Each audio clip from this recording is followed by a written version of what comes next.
a comenzar entonces a desarrollar en estos 2 o 3 videos los conceptos fundamentales de lo que se conoce con el nombre de teoría especial de la relatividad o relatividad restringida. Recibe ese nombre porque esta teoría, formulada por Albert Einstein a partir de 1905, corrige o complementa, o corrige y complementa, sería más adecuado decir, lo que se conoce con el nombre de mecánica clásica, es decir, con la mecánica desarrollada, elaborada por Isaac Newton. Básicamente, se ataca o se critica, y a partir de eso se desarrolla esta nueva teoría en 2 puntos fundamentales, que están de alguna manera descritos en estos párrafos. La primera es el concepto de simultaneidad. Es decir, ustedes recuerden de que la mecánica clásica parte del postulado de que el espacio y el tiempo son absolutos y totalmente independientes uno del otro. Es decir, el espacio es rígido, inamovible, es ese recinto, ese escenario, por decirlo de alguna manera, donde suceden los movimientos de los cuerpos. Y el tiempo es otra magnitud física que de alguna manera está conectada con el desarrollo de esos eventos y que ambos son absolutamente independientes y absolutos. Es decir, el tiempo transcurre de la misma manera para todos los observadores en cualquier sistema de referencia, en cualquier lugar del universo. Y los movimientos pueden ser descritos de la misma manera para todos los observadores en cualquier sistema de referencia, en cualquier punto del espacio. Bueno, la teoría de la relatividad ataca justamente este concepto de simultaneidad que tiene que ver con el tiempo. 2 eventos que suceden de la misma manera en la mecánica newtoniana tendrían que tener los mismos valores de esa magnitud física llamada tiempo. En la teoría de la relatividad esto no es cierto. El segundo postulado, la segunda idea, digamos, que va a atacar la teoría de la relatividad es respecto de los observadores. Cuando 2 observadores que se desplazan uno respecto del otro miden intervalos de tiempo o longitudes, es decir, estos 2 observadores podrían estar en 2 sistemas de referencia distintos, no tienen necesariamente que tener los mismos resultados. Es decir, el concepto de absoluto en sistemas de referencia ya no existe. Muy bien, vamos a empezar entonces a desarrollar estas ideas.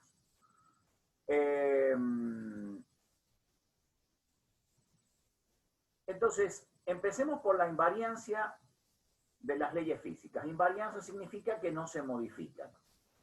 El primer postulado que va a elaborar, o mejor dicho, que va a reelaborar Einstein en su teoría, es un postulado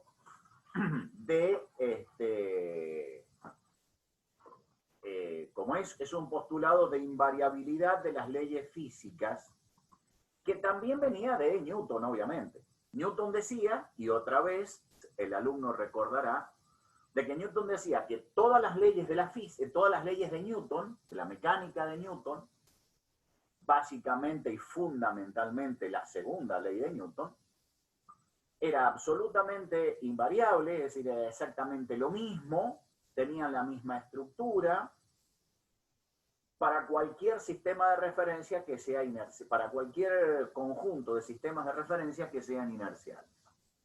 Esto implica que la estructura matemática, la descripción matemática es exactamente la misma. Los valores para 2 sistemas de referencia o para 2 observadores en sistemas de referencia que sean sistemas de referencias inerciales uno respecto del otro van a ser exactamente los mismos. Bueno, Einstein va a elevar la apuesta, va a aumentar la apuesta a este postulado y va a decir que, estableciendo el primer principio de relatividad, que todas las leyes de la física tienen que ser las mismas en sistemas de referencias inerciales, en marcos de referencias inerciales. ¿Sí? Bien, esto tiene un fuerte impacto, digamos, y es un gran paso adelante porque es una generalización. Acá estamos incluyendo no solamente las leyes de la mecánica, sino también las leyes del electromagnetismo. Entonces, los sistemas de referencia, la descripción de estos sistemas de referencia o de estos efectos físicos, en tanto y en cuanto se hagan en marcos de referencias inerciales, tienen que ser descritos de la misma manera. Es decir, no hay un marco privilegiado. En realidad, sí lo hay. Evidentemente, el marco privilegiado acá es los marcos inerciales. Siguen siendo manteniendo ese concepto digamos, de privilegio. El segundo postulado es el siguiente. Simplemente afirma que la velocidad de la luz, es decir, la propagación de la luz en el vacío, es exactamente la misma, es decir, tiene exactamente el mismo valor para cualquier par de sistemas de referencias inerciales, o mejor dicho, tiene el mismo valor en todos los marcos de referencias inerciales en los cuales se puede medir. Y es absolutamente independiente del desplazamiento de estos sistemas de referencia o incluso de la fuente en la cual a través de la cual ha sido emitida este rayo de luz, esta onda electromagnética.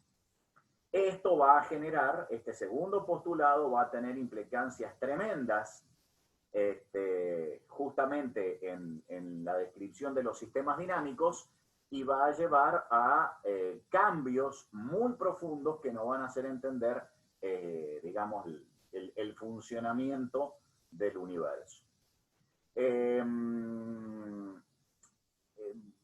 Hay que mencionar que esta constancia de la velocidad de la luz se puede desprender como consecuencia de un experimento que ha sido ya, que ahora en la actualidad es famoso en la historia de la física y ha pasado a ser uno de los más famosos en la historia de la física, que es el experimento de Michelson y Morley, que está descrito, que nosotros lo vamos a describir brevemente en estos videos, pero que también hay videos colgados en la página web de la cátedra y que ustedes pueden ver con todo detalle. Este experimento en realidad fue inicialmente elaborado para detectar una sustancia ideal que habían postulado los físicos a finales del 1900, a finales del 1800, principios del 1900, como consecuencia de la teoría electromagnética que había desarrollado Maxwell. La teoría electromagnética verifica, como nosotros vimos ya en las clases de onda electromagnética, que justamente el campo electromagnético se propaga en forma de onda. El problema que tenían los físicos era qué medio utiliza la onda para poder propagarse. Se sabía que todas las ondas mecánicas necesitan de un medio material como sustrato para poder propagarse en el espacio y en el tiempo. Bueno, era evidente que la onda electromagnética no necesitaba de este medio material, porque toda la luz en forma de onda electromagnética que era generada, que era emitida por el Sol y que llegaba a la Tierra, llegaba justamente a nuestro planeta después de recorrer una gran distancia en espacios que eran prácticamente carentes de materia, es decir, casi un vacío absoluto. Entonces no se podía postular de que esta onda utilizara las propiedades mecánicas del medio para poder propagarse. Para salvar esta dificultad se postuló la existencia de un medio ideal llamado éter, que bueno, tiene una historia interesante, pero que este experimento trataba de detectar por primera vez, y el resultado negativo de este experimento, digamos, hizo de disparador para tener esta idea. Aunque los historiadores de la ciencia, o varios historiadores de la ciencia, incluso por el mismo Einstein lo cuenta, que él en el momento de elaborar la teoría de la relatividad no tenía noticias de los resultados del experimento de Michelson y Morley. Sin embargo, por una cuestión pedagógica, digamos, se muestra este experimento como piedra o como disparador para llegar a esta conclusión. Muy bien, perfecto. Entonces, básicamente lo que esta ley dice o establece es que si nosotros tenemos un haz de luz que es disparado desde un marco de referencia que se está moviendo, desde el punto de vista de la mecánica newtoniana, a la velocidad de propagación de esta luz, supongamos en el vacío, que es 10 por 10 a la 8 metros sobre segundo, habría que sumarle la velocidad de desplazamiento relativa de este marco de referencia. A ver, para aclarar un poco y utilizar el dibujo. Si tenemos dos marcos de referencia, uno que está en la Tierra, que vamos a suponer que está quieto, ¿sí? Y nosotros vemos que desde un satélite o desde desde cualquier sistema que pueda emitir un pulso de luz, si este emite un pulso de luz, según la mecánica newtoniana, lo que vamos a tener que medir como velocidad de ese rayo de luz que ha sido emitido por este objeto S' respecto de un observador que está en la Tierra es una velocidad resultante igual a la suma de la velocidad de la luz, de propagación de la luz en el vacío, más la velocidad que lleva esa fuente. Sin embargo, lo que se observó en la práctica es que esto no es así. La velocidad de la luz sigue siendo 3 por 10 a la 8, sea disparado y sea medido desde un marco de referencia siempre inercial, pero desde un marco de referencia que esté en movimiento o que no lo esté en movimiento. Esto obviamente tira abajo uno de los postulados más fuertes de la mecánica newtoniana y obviamente lleva a profundos cambios respecto de la descripción del universo. Entonces, el segundo postulado, como primer paso fundamental, como primera conclusión fundamental, tiene el siguiente corolario. Es imposible para un observador inercial viajar a una velocidad mayor que la velocidad de propagación de la luz en el vacío. Es decir, encuentra un límite de desplazamiento en el universo, que es la velocidad de la luz. Bien, perfecto. La mecánica newtoniana se basa, en cuanto a su descripción matemática, a través de un conjunto de transformaciones que son conocidas como las transformaciones galileanas. Estas transformaciones, desde el punto de vista matemático, lo único que hace es poder conectarnos, o poder conectar en realidad la información que miden dos observadores en dos marcos de referencia inerciales. Entonces, todo lo que va a medir un observador puede ser validado por un segundo observador en otro marco de referencia inercial respecto del primero, si esa información que es comunicada o es transmitida por los dos sistemas de referencia son aplicados a través de lo que se llama el conjunto de ecuaciones que conforman o que componen las transformaciones galileanas. Entonces, para fijar idea, veamos cómo funciona esto. Supongamos, acá tenemos en este dibujo, dos marcos de referencia que son inerciales. Uno, el sistema XY, cuyo origen es O, que vamos a suponer que está quieto,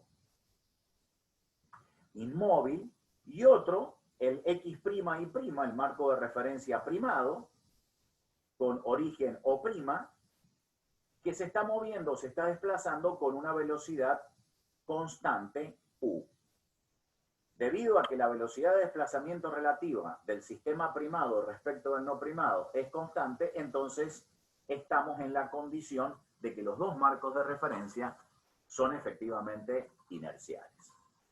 Por una cuestión de simplicidad, vamos a suponer que el desplazamiento del marco primado respecto del no primado es solamente en la dirección del eje X, para no complicar el de la descripción matemática. Y vamos a suponer también que hay un punto material, un objeto puntual y masivo, que se desplaza en el espacio, y dicho movimiento tiene que ser descrito en los dos sistemas de referencia, en el primado y en el no primado. Muy bien.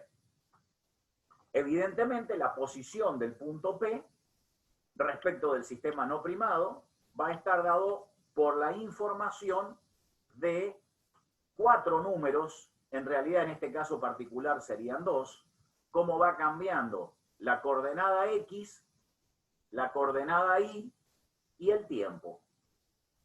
Entonces, a medida que este cuerpo se va desplazando, que se va moviendo, el observador en el marco de referencia XY, o el observador O, para decirlo más sintéticamente, va viendo cómo la coordenada Y, en este caso particular que estamos suponiendo, se va manteniendo constante y la coordenada X va cambiando. El observador primado dentro del sistema de referencia, el observador O' dentro del sistema de referencia primado, ve algo parecido. Él también ve que en ese marco de referencia, la coordenada X, que ahora sería X', la medida por él, también va cambiando en el tiempo. La coordenada Y no, por las particularidades del movimiento, en este caso, en el caso que estamos suponiendo, y que el tiempo transcurre medido por algún aparato idóneo, adecuado, para poder registrar los tiempos. Además, como hay una velocidad de desplazamiento del sistema O' respecto del no primado, vamos a decir que el origen de coordenadas O', o el observador O', se está alejando en la dirección del eje X respecto del origen o respecto del observador O, con una distancia que es igual a U por T, donde U es la velocidad de propagación del sistema prima respecto del no prima. Y T es el tiempo medido. Muy bien, perfecto. Se puede comprobar fácilmente que, vuelvo a insistir, en el caso particular que hemos tomado, de desplazamiento particular de este cuerpo material, la coordenada Y y la coordenada Z para los dos sistemas de referencia son exactamente las mismas, y la coordenada X, que va a medir el observador O, y la coordenada X', que va a medir el observador O', están relacionados entre sí a través de esta ecuación. La coordenada X, que es la distancia desde el origen del sistema O hasta el punto material P, es X. La que mide el observador O' es X', y entonces se ve claramente en el dibujo que X es la suma de U por T, la distancia de desplazamiento del sistema O' respecto del O, más la coordenada X' que está midiendo el observador O'.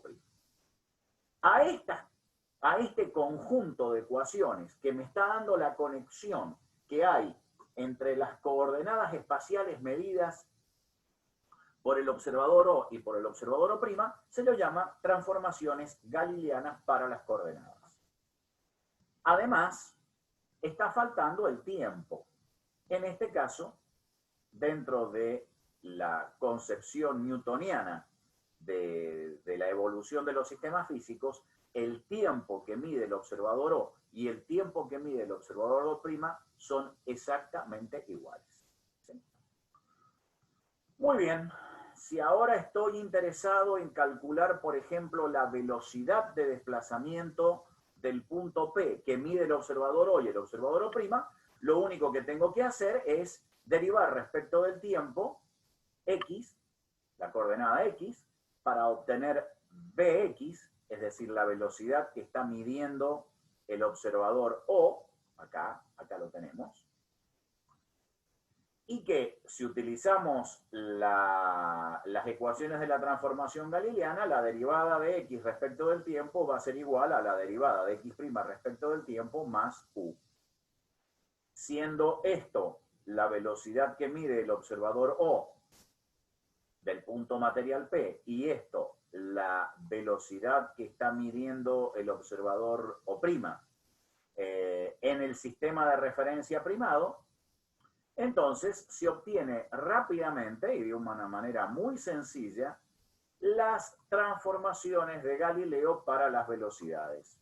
La velocidad que mide el observador O, que es Vx, va a ser igual a la velocidad que mide el observador O' más la velocidad de desplazamiento relativo del sistema primado respecto del no primado. La velocidad en mi y la velocidad en z, en este caso particular, es 0 porque no hay cambio de coordenadas en el tiempo, y este sistema de ecuaciones queda completo también con la ecuación que me da la relación galileana para los tiempos. El tiempo medido por O es exactamente igual al tiempo medido por O'. Muy bien, perfecto. Entonces, con eso tenemos la descripción del sistema, en este caso del movimiento del punto P, dentro de la mecánica newtoniana. Las transformaciones de Galileo me permiten conectar la información entre el observador O y el observador O', ¿sí? Ahora bien, el problema aquí empieza cuando yo tengo que describir el comportamiento del sistema cuando lo que se mueve, el punto P en este caso, lo hace con velocidades cercanas o iguales a la velocidad de la luz.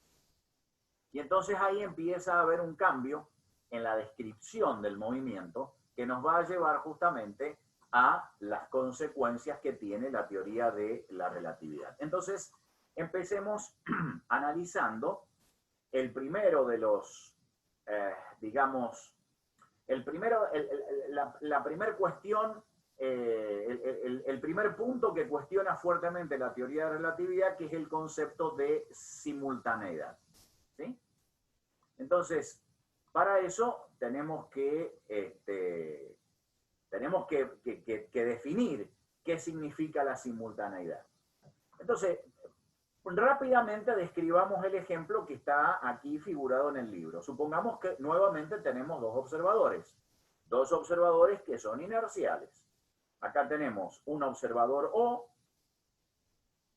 que está quieto, es decir, no se está moviendo, y un observador O' que está dentro de un sistema de referencia, por ejemplo la cabina de un tren, que se va desplazando a velocidad constante. Y entonces, lo que vamos a hacer es a describir un evento físico, un suceso físico, en los dos sistemas de referencia. Nuevamente vuelvo a insistir, acá el vagón de pasajeros, como dice el dibujo del libro, se mueve con velocidad constante, por lo tanto, el sistema O, donde está Sergio, y el sistema O', donde está Magda, son sistemas de referencia inerciales. Supongamos ahora de que cae un rayo y entonces hay dos detectores. En el sistema de referencia que está quieto, en el sistema de referencia O para el observador O, hay dos detectores A y B que van a detectar la caída de ese rayo de luz. Y sobre el tren, es decir, en el sistema de referencia móvil, el O', hay también dos detectores, A' y B', que detectan el mismo efecto, la caída del rayo. Si los dos sistemas estuviesen quietos, es más que evidente que tanto A y B van a detectar simultáneamente la caída del rayo y van a coincidir también con ese concepto de simultaneidad, es decir, en el mismo tiempo que O detecta la caída del rayo, lo va a detectar O'. El sensor A' y B' también se activa simultáneamente. Vuelvo a insistir con esta idea que los sensores A y B. Pero cuando el tren comienza a desplazarse, ya la cosa cambia. Ya la cosa cambia.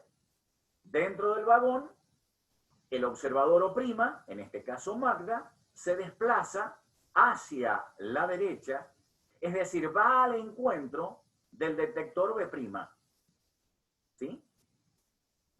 Y se va alejando del detector A. Entonces, acá el concepto de simultaneidad se ve fuertemente cuestionado. Si la velocidad del vagón es lo suficientemente grande aquí significa acercándonos al valor de la velocidad de la luz, el observador O' va a ver que el detector B' va a encenderse antes que el detector A', justamente por este desplazamiento que hay del vagón respecto del sistema de referencia que está quieto. Entonces, el observador O' ve primero la luz procedente del frente del vagón. Primero se encendió este detector, supongamos que este detector en cuanto cae el rayo enciende un LED, por decir algo.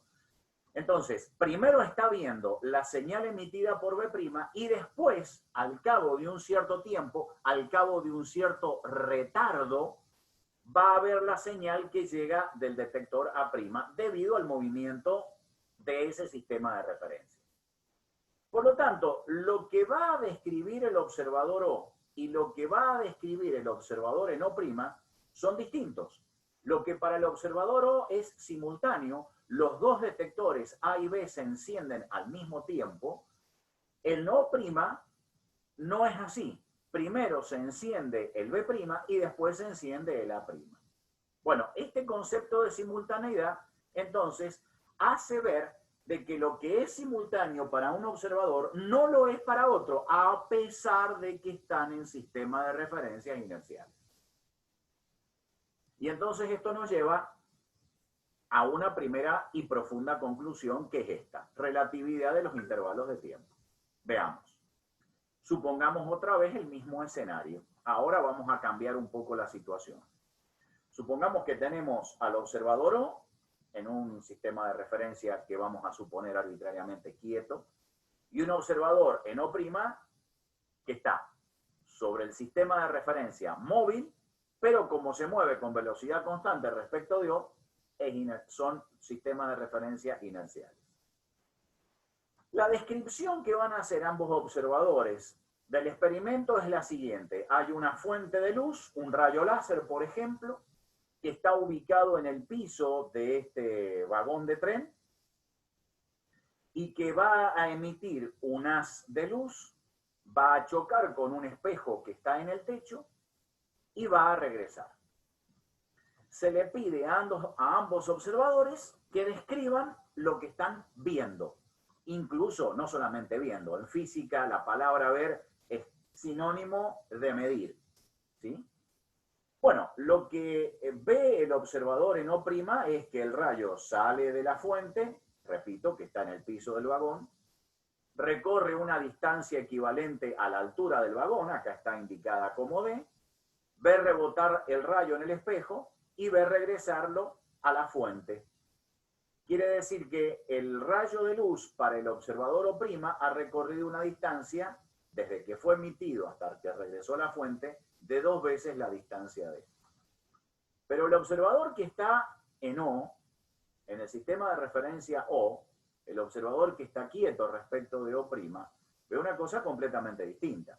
En el instante en que el rayo sale de la fuente, en el piso del vagón, él ve salir el rayo, pero va a recorrer una distancia L para el observador O antes de que ese rayo llegue al espejo que está en el techo, y después de rebotar en el espejo del techo y regresar a la fuente, va a recorrer otra distancia L, distinta a D. Porque si el intervalo de tiempo en el que han sucedido los dos eventos, es decir, llegar al espejo en el techo y regresar, es delta T, entonces en un intervalo delta T, el sistema de referencia O', según el observador O, se ha desplazado una distancia U por delta T. Entonces, el tiempo que el observador O mide El tiempo que el observador O mide. Perdón, al revés. Así está escrito en el libro. El tiempo que mide el observador O', es decir, el tiempo que demora el rayo en recorrer la distancia 2D, esta que está acá, vamos a llamarle delta T0. Delta T0. Eso es, como la velocidad de la luz es constante, si estamos trabajando con rayos de luz que se mueven en el aire y en el vacío a la misma velocidad, c, entonces el tiempo va a ser distancia sobre velocidad, distancia total recorrida para el observador O', 2 veces d, dividido la velocidad del rayo c. Este es el delta T0, el intervalo de tiempo que según el observador O' demora el rayo en salir de la fuente, chocar en el espejo que está en el techo y regresar a la fuente. Pero el tiempo que está midiendo el observador O es completamente distinto. Primero, la longitud, las distancias recorridas son distintas. Para O, el rayo de luz desde que salió de la fuente hasta que regresó nuevamente a él es 2L. Y tiene que ser calculado utilizando el teorema de Pitágoras. L es, aplicando Pitágoras, D, acá lo tenemos, T cuadrado, más U por delta T dividido 2, que es la mitad de esta distancia. Es decir, acá tenemos un triángulo rectángulo. Acá tenemos un triángulo rectángulo. Entonces la hipotenusa L, es la suma de los cuadrados de los catetos. Muy bien, perfecto. Entonces, vamos a calcular el tiempo, el intervalo de tiempo desde que salió el rayo de la fuente hasta que regresó a él, que está midiendo el observador O. Distancia sobre velocidad. La velocidad del rayo sigue siendo la velocidad de la luz en el vacío, ¿sí? Pero la distancia recorrida ya no es 2 veces v, sino que es 2 veces L. Reemplazando la formulita nos queda así. Y si aquí reconocemos, después de hacer algún trabajo algebraico sencillo, reemplazamos 2D sobre C por el delta T sub 0, llegamos a esta ecuación de acá. Y con sorpresa, descubrimos que la relación de tiempos, es decir, los intervalos de tiempo en el cual ha ocurrido ese evento, el mismo evento, descrito por dos observadores, el O y O', son distintos. Ya el tiempo no tiene esa característica, ese carácter de absoluto. Los dos observadores, aún estando en sistemas de referencias inerciales, están midiendo distinto intervalo de tiempo. Y eso no sería, es decir, y eso es parte del, digámosle, de la diferencia. La otra gran diferencia que se ve claramente también en esta ecuación es que los dos intervalos de tiempo no coinciden porque están dependiendo del estado de movimiento relativo entre los dos sistemas de referencia a través de un coeficiente que es este de acá, la inversa de la raíz cuadrada de la relación de velocidades entre la velocidad relativa de desplazamiento de los dos sistemas de referencias inerciales y la velocidad del rayo de luz que es el utilizado para el experimento. Es decir, los intervalos de tiempo dependen del estado de movimiento de los observadores. El concepto de simultaneidad ya no se puede dar, salvo en un caso muy particular, que es cuando los dos sistemas de referencia están con el mismo estado de velocidad. Es decir, la velocidad relativa de desplazamiento de uno respecto del otro es 0. A esta relación de los tiempos se le llama la dilatación de los tiempos. Es la fórmula que nos dice o que nos cuenta de la dilatación del tiempo. Es decir, el tiempo que mide el observador en el sistema de referencia que está supuestamente quieto es mayor, y ahí viene la palabra de dilatación, que el que está midiendo el observador en el sistema de referencia que se va moviendo, ¿sí? Delta T es menor que delta T sub 0, porque esta raíz cuadrada es un valor mayor que 1, ¿sí? Bueno, un valor mayor que 1, en tanto y en cuanto la velocidad u de desplazamiento sea menor que la velocidad c. Si u es menor que c, este cociente u cuadrado c cuadrado es menor que 1. Por lo tanto, 1 menos un término que es menor que 1 me va a dar siempre un valor que hace que delta t sea siempre mayor que delta t sub 0. ¿Sí? El límite de la velocidad de la luz también queda reflejado en nuestra ecuación. Hay que observar de que si u es igual a c, este cociente vale 1 y entonces el denominador se hace 0. Por lo tanto, delta t es infinito.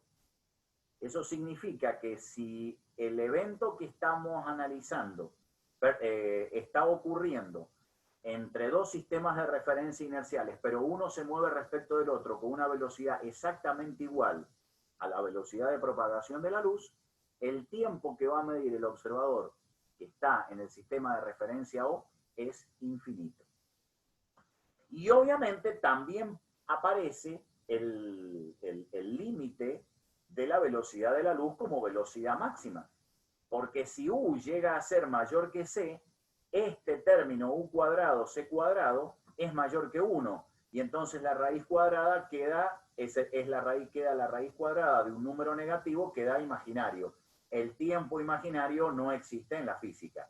Eso nos está diciendo nuevamente que la velocidad U de desplazamiento relativo entre los dos sistemas no puede ser mayor nunca que la velocidad de la luz, para que ese hecho esté encuadrado dentro del universo que conocemos y de las leyes que lo describen. Bien, esta es la formulita entonces de la dilatación del tiempo.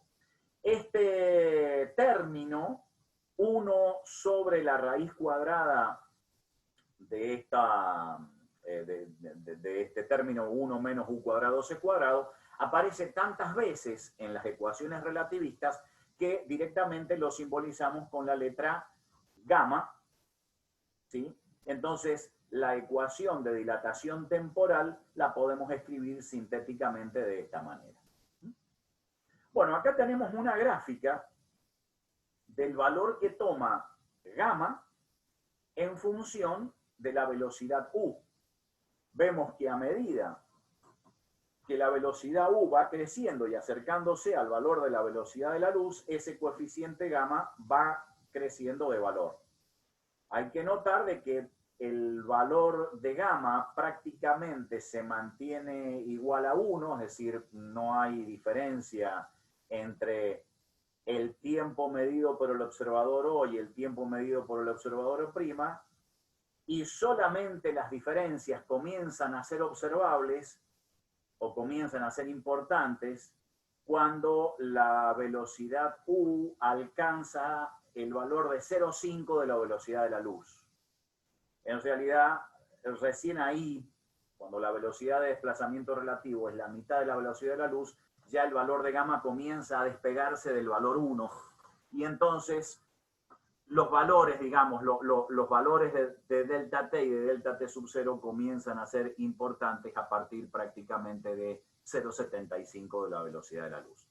Esto es digamos, la razón por la cual la mecánica de Newton no dio cuenta de esto. En la época de Newton ni siquiera se imaginaban que velocidades de la magnitud de la velocidad de desplazamiento de la onda electromagnética en el vacío podían existir.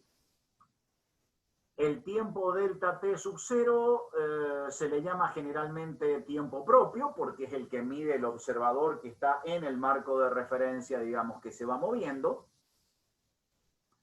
Y generalmente hace referencia a el tiempo medido por el observador que conserva el concepto de simultaneidad. Volvemos un poco a la descripción del dibujito. El observador O' en este experimento es el que dice simultáneamente están ocurriendo las dos cosas. El tiempo de ida es igual al tiempo de vuelta, a eso se lo denomina tiempo propio. Muy bien. Bueno, acá hay una serie de ejemplos, digamos, sencillos de resolver. En En fin, se los dejo para que lo lean.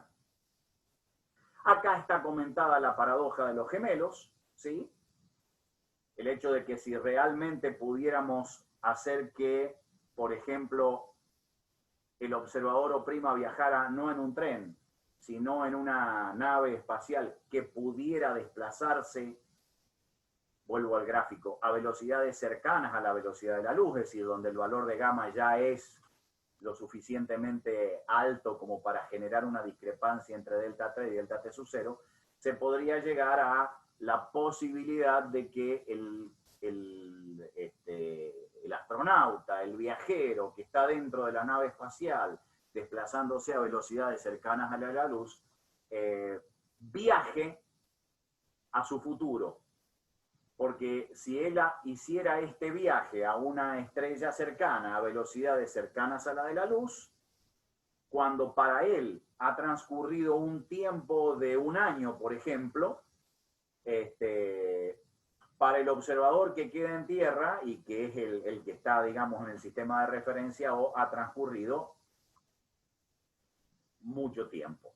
Entonces, a la vuelta de ese viajero,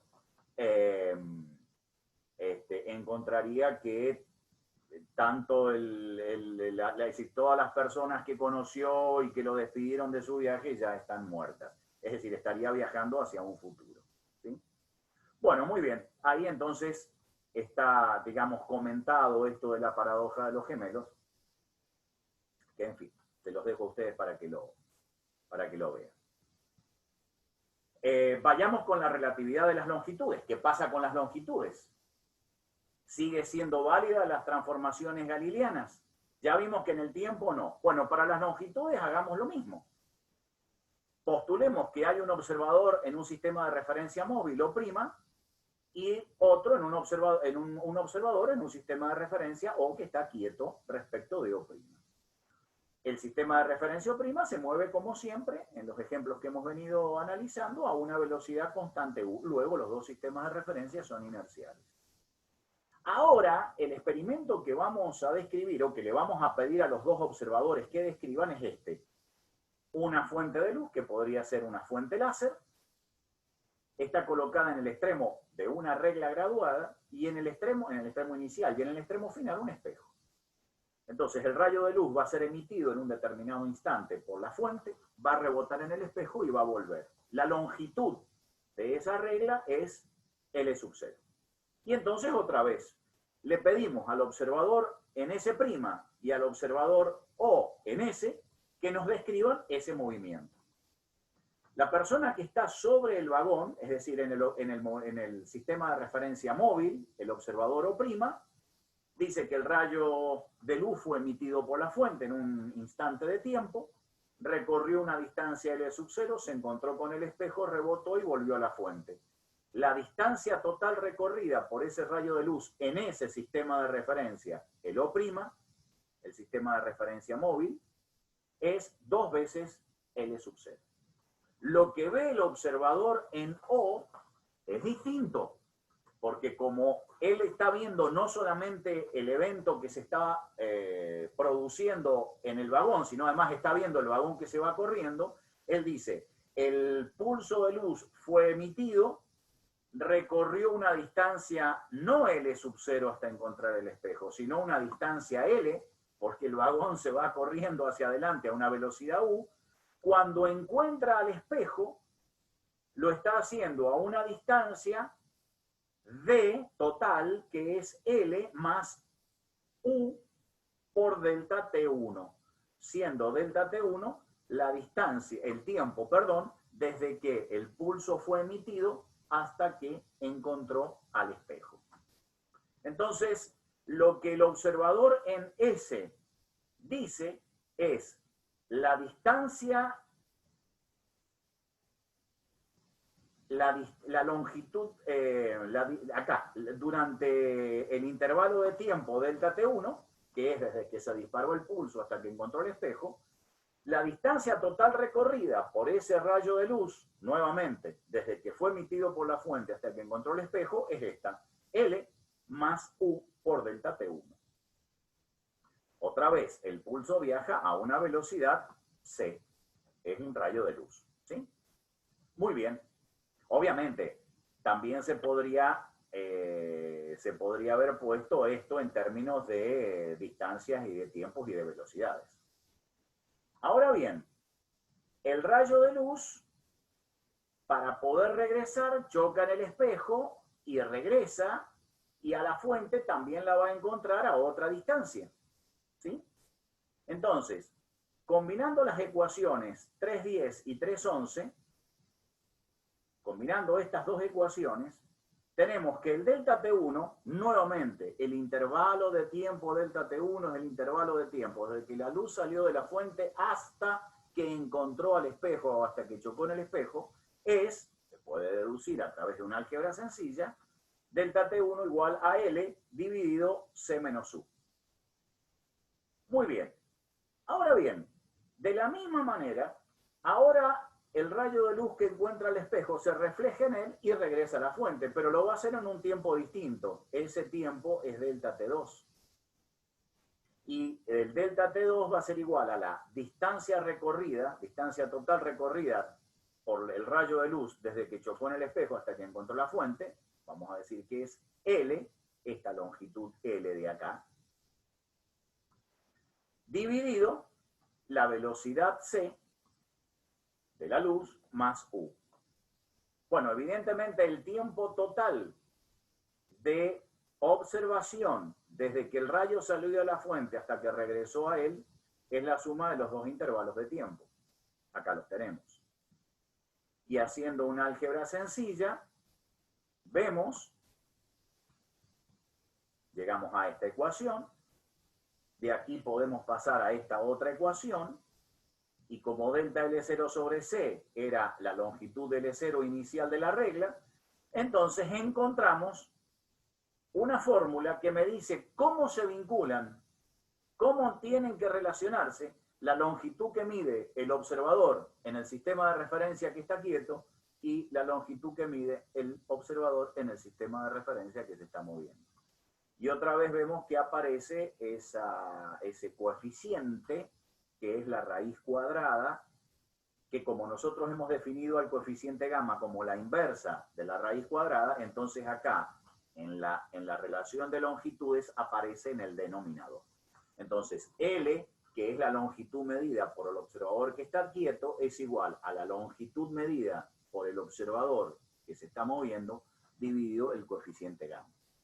Como gamma siempre es mayor que 1, entonces L siempre va a ser más chico que L sub 0, en tanto y en cuanto la velocidad U de desplazamiento de los dos sistemas sea menor que la velocidad de la luz. Por eso esto se conoce con el nombre de contracción de las longitudes.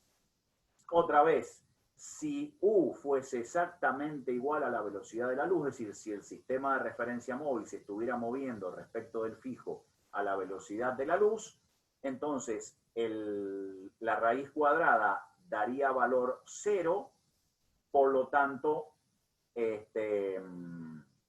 si U es igual a C, esto vale 1, 1 menos 1 vale 0, y como esto es, acuérdense que gamma es 1 sobre la raíz, gamma daría infinito. Al dar infinito, aquí hace que L sea 0. Es decir, para un observador que está mirando las cosas desde un sistema de referencia que está fijo, si el evento que está observando se mueve a la velocidad de la luz, ve que no tiene longitud, es decir, que se ha aplastado completamente, se ha contraído hasta el valor, hasta hacerse nulo.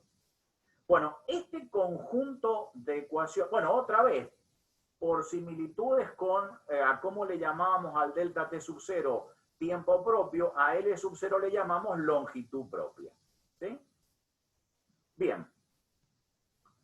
Una cosa interesante de comprobar es que nosotros simplemente acá en el libro lo comenta, es que si estas contracciones de las longitudes solamente están afectadas por el tiempo, perdón, por el estado de velocidad, vale lo mismo que habíamos comentado en el tiempo. Fíjense ustedes que al estar dependiendo de la raíz cuadrada, ahora las longitudes también están dependiendo del estado de velocidad de los dos sistemas. Algo que en las transformaciones galileanas estaba. Esto no es nuevo, pero ahora están dependiendo de una manera distinta a través del coeficiente gamma. Ahora, las longitudes que se contraen son aquellas longitudes que están medidas en la dirección de movimiento del cuerpo.